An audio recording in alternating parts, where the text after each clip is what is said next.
भैया। अरे तू रो मत पायल, जा जाकर अपनी नई जिंदगी शुरू कर। शंभू तेरा भला करेंगे और बाकी तेरा भाई तो हमेशा है ही तेरे साथ। तू चिंता मत करना किसी बात की। भैया तुम अपना और भाभी का ख्याल रखना। हाँ हाँ, तू मेरी और ममता की चिंता मत कर। जा गुड़िया, तेरा नया संसार तेरा इंतजार कर रहा है। भोला ने आंसू पोंछे और अपनी बहन पायल को विदा कर दिया। माता पिता की मौत के बाद भोला ने बड़े ही प्यार से अपनी छोटी बहन पायल को पाला था। उसकी पत्नी ममता ने कभी पायल को माँ की कमी महसूस नहीं होने दी। गरीब भोला ने दिन रात एक करके पायल को पढ़ाया लिखाया। इसी बीच पायल को अपने ही कॉलेज में पढ़ने वाले आकाश से प्यार हो गया और फिर भोला ने पायल की पसंद के लड़के से उसकी शादी करवा दी। आकाश के पिता एक फैक्ट्री के मालिक थे।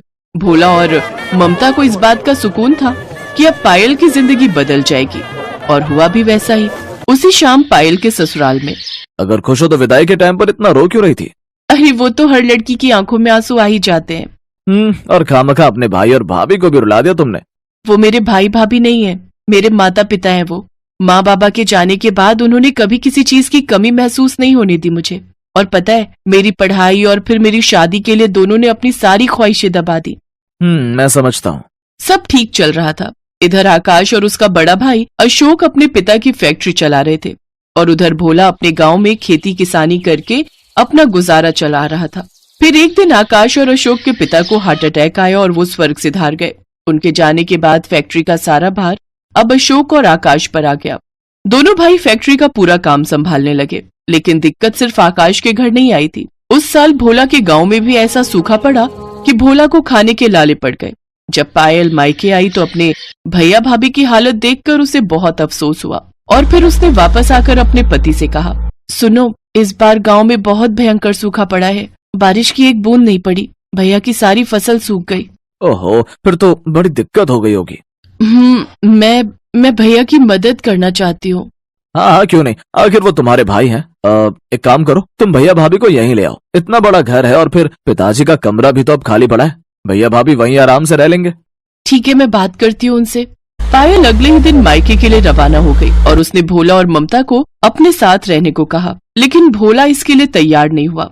अरे नहीं पगली, हम रह लेंगे यहाँ। बहन के घर बोझ बन जाऊं? अभी इतने बुरे दिन भी नहीं आए मेरे। भाभी आप ही समझाइए ना इन्हें।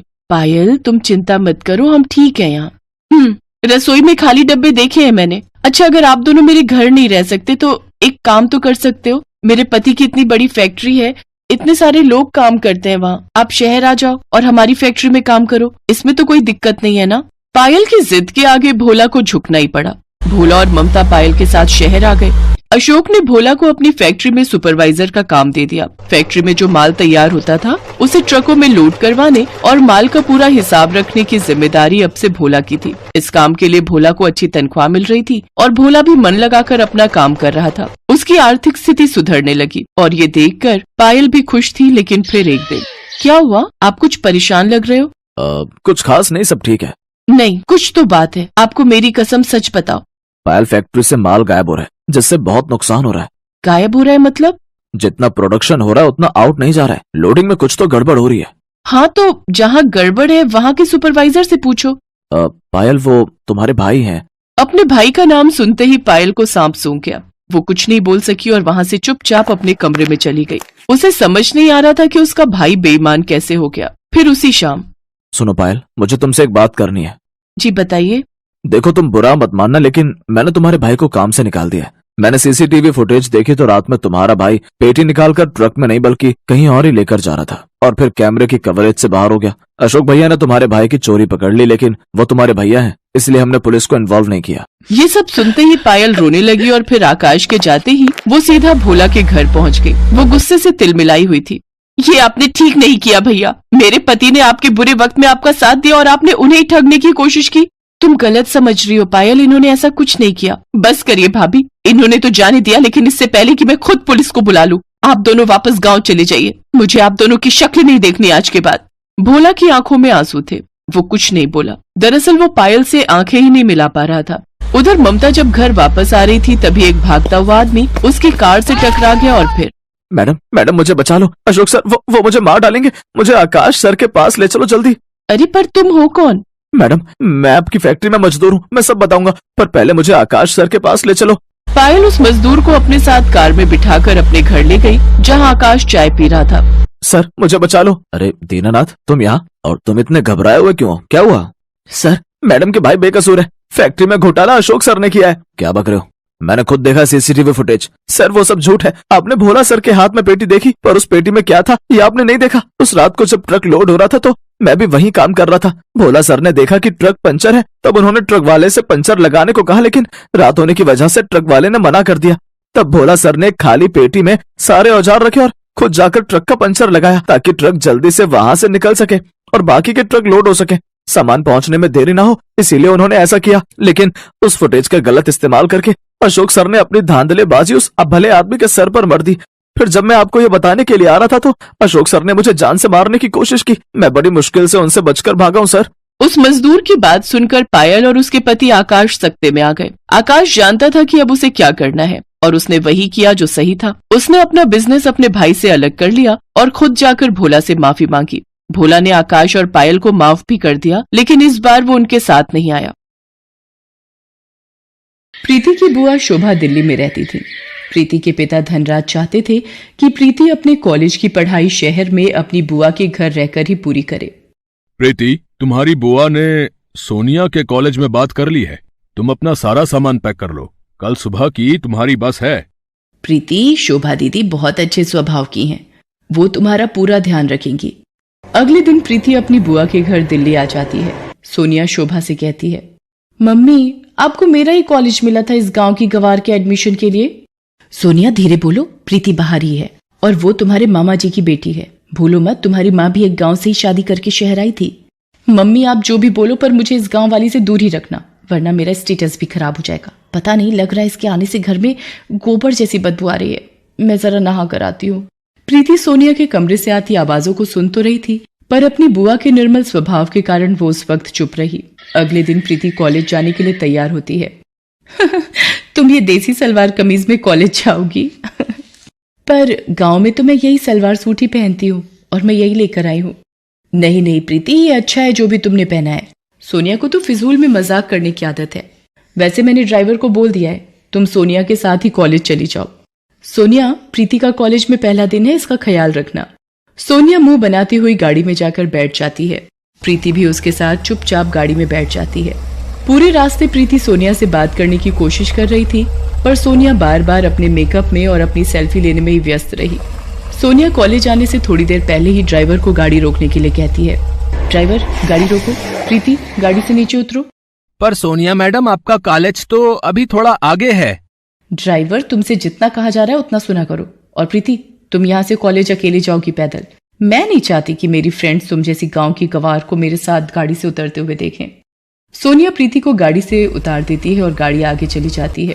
प्रीति अकेली सड़क पर पैदल ही कॉलेज तक पहुंचती है। वो सोनिया के पास जाती है। सोनिया, सोनिया सुनो तो। सोनिया, वो सलवार कमीज वाली लड़की तुम्हें आवाज दे रही है। पायल, तू कैंटीन में मेरा वेट कर, मैं थोड़ी देर में आती हूँ।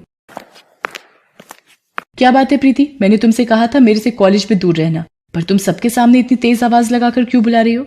सोनिया, मैं यहाँ पर किसी को भी नहीं जानती हूँ, इसीलिए तुम्हें बुला रही थी। क्या तुम मुझे सबसे मिलवा सकती हो? आज इसका सबसे मिलने का किस्सा ही खत्म कर देती हूँ। चला कैंटीन में, सबसे तेरी पहचान करवाती हूँ। सोनिया प्रीति को कॉलेज की कैंटीन में ले जाती है। फ्रेंड्स, इससे मिलिए, ये है गांव से आई हुई एक बहुत ही सुशील लड़की प्रीति। ये आप सबके साथ पहचान करने आई है। अच्छा, आओ प्रीति, हमारे साथ बैठो। प्रीति जैसे ही कुर्सी पर बैठने लगती है, सोनिया कुर्सी खींच लेती है। प्रीति जमीन पर गिर जाती है। ओह सॉरी प्रीति, मुझे लगा तुम दूसरी कुर्सी पर बैठने वाली हो। कोई बात नहीं प्रीति, तुम इस कुर्सी पर बैठ जाओ। बेचारी प्रीति को अपमानित करते सोनिया को जरा भी लज्जा नहीं आ रही थी। कॉलेज के सभी लड़के लड़कियां प्रीति पर हंसने लगते हैं। सोनिया प्रीति को रोजाना ही परेशान करती रहती थी। कॉलेज में ही सोनिया का एक दोस्त था मोहित, वो भी बहुत ही बिगड़ा हुआ लड़का था। एक दिन, सोनिया, आज शाम की पार्टी में क्लब आ रही हो ना? देखो कोई बहाना नहीं चलेगा, आज मेरा जन्मदिन है और तुम बिल्कुल मना नहीं कर सकती हो। हाँ मोहित, तुम मेरे बेस्ट फ्रेंड हो, मैं तुम्हारे जन्मदिन की पार्टी में जरूर आऊंगी। सोनिया मोहित की बर्थडे पार्टी में जाने के लिए तैयार होने लगती है। सोनिया, प्रीति को भी अपने साथ लेती जाओ। जब से वो शहर आई है एक बार भी कहीं घूमने नहीं गई, और मैं तुम्हारा नो नहीं सुनूंगी। ओके मम्मी, पर इसे बोल देना अपने सलवार सूट में ना जाए, कोई जीन्स और कुर्ती पहन ले। प्रीति भी सोनिया के साथ क्लब की पार्टी में चली जाती है। सोनिया प्रीति को एक टेबल पर बिठाकर मोहित और उसके दोस्तों के बीच चली जाती है। Hello Sonia, thank you so much, तुम मेरी पार्टी में आ गई, मानो 4 चांद लग गए। आओ डीजे पे डांस करते हैं। सोनिया मोहित और उसके दोस्तों के साथ डीजे पर डांस में व्यस्त हो जाती है। प्रीति पानी लेने के लिए काउंटर पर जाती है, तभी कितनी गोलियां डाली हैं ड्रिंक में? बेफिक्र रहो, इतनी गोलियां डाल दी हैं कि सोनिया को सुबह तक होश नहीं आएगा। ये लोग सोनिया के बारे में क्या बात कर रहे हैं? उसे क्या पिलाने वाले हैं? मुझे सोनिया को बताना ही होगा, ये जरूर सोनिया के साथ कुछ गलत करने वाले हैं। मोहित सोनिया के लिए ड्रिंक लेकर जाता है। प्रीति सोनिया से कहती है, सोनिया इन्होंने इस पानी में कुछ मिलाया है, तुम इसे मत पीना। ये क्या बकवास कर रही हो? सोनिया, ये लड़की कौन है? कॉलेज में भी ये मेरे साथ चिपकने की कोशिश कर रही थी, मैंने इसे भाव नहीं दिया तो अब ये तुम्हें मेरे खिलाफ भड़का रही है। बिल्कुल गांव की गवार लड़की है ये, तुम इसे मेरे बर्थडे की पार्टी में ले आई हो और ये सारा मजा किरकिरा कर रही है। मेरे से बहुत बड़ी गलती हो गई जो मैं तुम्हें अपने साथ इस पार्टी में ले आई। अभी के अभी ऑटो करो और यहाँ से रफा दफा हो जाओ, इस पार्टी में मुझे तुम्हारी शक्ल ना दिख जाए। गार्ड, इस लड़की को गेट से बाहर कर दो। प्रीति को ना चाहते हुए भी क्लब से बाहर जाना पड़ता है, पर उसे सोनिया की चिंता हो रही थी और वो सोनिया के पास वापस जाने का तरीका ढूंढ रही थी। उधर मोहित सोनिया को नशे की गोलियां मिलाकर वो ड्रिंक पिला देता है। मोहित, मुझे चक्कर आ रहे हैं, सिर घूम रहा है। अब एक काम करते हैं ना, हम ऊपर रूम में चलते हैं। मोहित सोनिया को होटल के कमरे में ले जाता है और सोनिया के नशे में होने का फायदा उठाने लगता है। मोहित छोड़ो मुझे, ये क्या कर रहे हो? बचाओ बचाओ। क्यों? कॉलेज में तो बड़ा स्टाइल मारती रहती हो, अब शर्माने का नाटक क्यों? मैं ही तो हूँ तुम्हारा बेस्ट फ्रेंड, मुझसे क्या शर्माना। तभी दरवाजा पीटने की आवाज आने लगती है। सोनिया किसी तरह दरवाजा खोलने में कामयाब हो जाती है। प्रीति तू? मैंने तो। सोनिया बेहोशी की हालत में थी। इतनी देर में शोभा भी होटल पहुंच जाती है। प्रीति ने शोभा को फोन कर दिया था और सारी बात बता दी थी। शोभा ने मैनेजर से फोन पर बात की और प्रीति को अंदर आने की इजाजत मिली। सर, इसी लड़के ने सोनिया को नशे वाला पानी पिलाया था। गार्ड, पकड़ लो इस लड़के को, हमारे होटल का नाम खराब करता है, तुझे तो मैं पुलिस के हवाले करूंगा। इंस्पेक्टर साहब, इस लड़के को यहां से ले जाइए, बड़े घर के बिगड़े साहबजादे हैं ये, जेल की हवा भी खानी जरूरी है। शोभा प्रीति के साथ सोनिया को घर ले आती है। अगली सुबह, प्रीति मुझे माफ कर दो, मैंने हमेशा तुम्हारा अपमान किया, तुम गांव से आई हो ये कहकर हमेशा तुम्हारा मजाक बनाया, पर कल तुमने मेरी इज्जत बचाकर मेरे ऊपर बहुत बड़ा एहसान किया है। मुझे अपनी गलती का एहसास है, क्या तुम अपनी बहन को माफ कर दोगी? हाँ, एक शर्त पर माफ कर सकती हूँ, कॉलेज की कैंटीन का समोसा मुझे अपने हाथों से खिलाओगी? उस दिन के बाद से सोनिया का स्वभाव प्रीति के लिए बिल्कुल बदल जाता है। शोभा भी ये सब देखकर बहुत खुश होती है। शहर की छोरी, गांव की गोरी एक दूसरे के दिल में प्यार की जगह बना लेती हैं।